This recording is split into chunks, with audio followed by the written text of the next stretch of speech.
Hello बच्चों, welcome to विद्युत technicals. कैसे हैं आप लोग? आशा करता हूं अच्छे ही होंगे। और जैसा कि आप लोगों ने थंबनेल में देखा होगा, आज का हमारा जो टॉपिक है कि आईटीआई के बाद क्या करें। बहुत सारे बच्चों का ये प्रॉब्लम रहती है कि उन्हें समझ में ही नहीं आता है कि आईटीआई के बाद हमें करना क्या है। तो जिन बच्चों ने आईटीआई कर रखी है या जो बच्चे अभी आईटीआई कर रहे हैं, उनके लिए ये वीडियो बहुत बेनिफिशियल है। तो आप इसे लास्ट तक देखें, आपके फ्यूचर के लिए बेनिफिशियल होगा। तो मैं बता दूं आपको कि आईटीआई करने के बाद में हमारे पास में दो रास्ते होते हैं। या तो हम जॉब की तरफ चले जाएं और दूसरा होता है हायर एजुकेशन की तरफ। अगर हम हायर एजुकेशन की तरफ जाते हैं तो भी हमारे पास में दो ऑप्शन।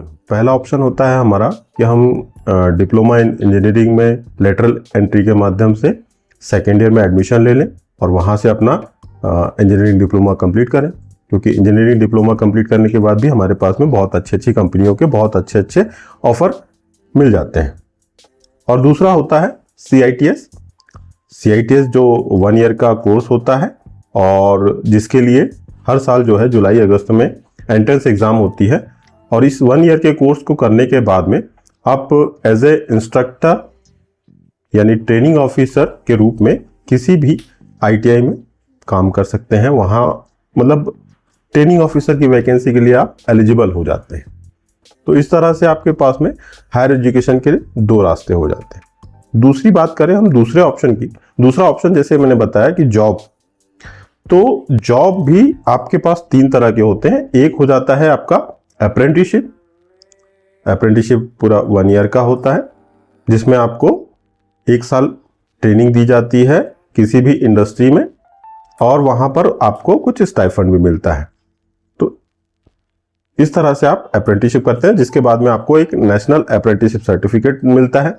जो जिसकी बात करें हम तो आजकल बहुत सारी जो इंडस्ट्रीज हैं, गवर्नमेंट सेक्टर की हो चाहे प्राइवेट सेक्टर की हो, वो जब भी अपनी वैकेंसी निकालती हैं तो उसमें एलिजिबिलिटी उनकी ITI plus NAC certificate compulsory होता है। इसीलिए अप्रेंटिसशिप करना भी ज़रूरी होता है। अप्रेंटिसशिप जो है वो जो इंडस्ट्रीज जो करवाती हैं वो भी सिर्फ फ्रेशर्स के लिए ही रहता है। इसीलिए अप्रेंटिसशिप का आप देखेंगे कि ITI कंप्लीट होने के बाद में 3-4 साल के अंदर ही आपको अप्रेंटिसशिप करना कंपलसरी होता है, क्योंकि उसके बाद में आपको अप्रेंटिसशिप का मौका नहीं मिलता है।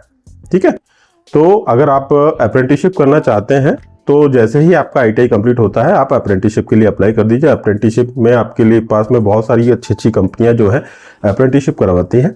जैसे आपका रेलवेज अप्रेंटिसशिप करवाता है, भेल है ना, गेल, इलेक्ट्रिसिटी बोर्ड, ये सारे जो है आपको अप्रेंटिसशिप कराते हैं। इसके अलावा भी बहुत सारी प्राइवेट कंपनियां भी आपको अप्रेंटिसशिप करवाती है। लेकिन मेरा मानना ये है कि अगर आप अप्रेंटिसशिप करना चाहते हैं तो किसी अच्छे गवर्नमेंट सेक्टर से या गवर्नमेंट अंडरटेकिंग इंडस्ट्री से ही अप्रेंटिसशिप करें। उसके बेनिफिट अपने होते हैं।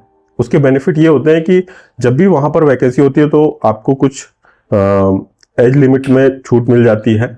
उसके बाद में कुछ प्राथमिकता आपको मिलती है वहाँ पर। इसीलिए गवर्नमेंट सेक्टर से अप्रेंटिसशिप करना ज़्यादा बेहतर है। उसके बाद दूसरी बात आती है कि जॉब। अगर आप कहीं जॉब करना चाहते हैं तो बहुत सी प्राइवेट कंपनियों में क्योंकि आपने ITI किया हुआ है तो आप एक स्किल्ड वर्कर कहलाते हैं और स्किल्ड वर्कर के लिए आज बहुत डिमांड है। तो आप किसी भी इंडस्ट्री में जाकर के जहाँ पर वैकेंसी होगी तो वहाँ पर आप अपनी सेवाएं दे सकते हैं। सेल्फ एम्प्लॉयमेंट सबसे बेस्ट होता है, क्योंकि सेल्फ एम्प्लॉयमेंट में आपने जो स्किल ITI में सीखी है उसी स्किल के अनुभव के आधार पे आप अपनी सर्विस लोगों को दे सकते हैं और उसके बदले में अच्छी अर्निंग आप कर सकते हैं। सेल्फ एम्प्लॉयमेंट की बात करें तो जैसे electrician workshop, computer repairing and servicing, इस तरह के काफ़ी सारे जॉब होते हैं जो आप सेल्फ एम्प्लॉयमेंट के अंतर्गत अपना शॉप डाल करके या लोगों को सर्विस दे करके कर सकते हैं और उसमें अच्छी खासी अर्निंग हो जाती है। तो इस तरह से आपके पास में 2 रास्ते हो जाते हैं कि आप हायर एजुकेशन की तरफ जाना चाहते हैं या जॉब करना चाहते हैं। आप मुझसे सलाह लेंगे तो मैं आपको सजेस्ट करूंगा कि अगर आप हायर एजुकेशन की तरफ जाते हैं तो मेरा मानना है कि आप लेटरल एंट्री के थ्रू डिप्लोमा कोर्स में एडमिशन लें और उसके बाद में आप चाहें तो बीटेक के लिए भी आगे अप्लाई कर सकते हैं और बीटेक भी कर सकते हैं और उसके बाद में आपके पास में बहुत अच्छी अपॉर्चुनिटी हो जाती है। लेकिन अगर आप जॉब करना चाहते हैं तो आप पहले अप्रेंटिसशिप कर लें और वो भी किसी गवर्नमेंट सेक्टर की इंडस्ट्री से या गवर्नमेंट अंडरटेकिंग कंपनी से। उसके अलावा सेल्फ एम्प्लॉयमेंट का रास्ता आपके पास में खुला है। अगर आप घर से बाहर नहीं जाना चाहते और घर के आसपास ही कुछ करना चाहते हैं तो सेल्फ एम्प्लॉयमेंट इज बेस्ट। तो आई होप आपके लिए ये वीडियो हेल्पफुल होगा और किसी टॉपिक पर आपको लगता है कि आपको जानकारी चाहिए तो आप मुझे कमेंट बॉक्स में अपना मैसेज छोड़ दीजिए, मैं ज़रूर उस पर वीडियो बना करके आपके साथ शेयर करूँगा। और इस तरह की वीडियो देखने के लिए हमारे इस चैनल को सब्सक्राइब कर लें, अपने दोस्तों के साथ शेयर कर दें और बेल आइकन को दबाना ना भूलें जिससे हमारे नए वीडियो का नोटिफिकेशन आपको सबसे पहले मिले। Thank you.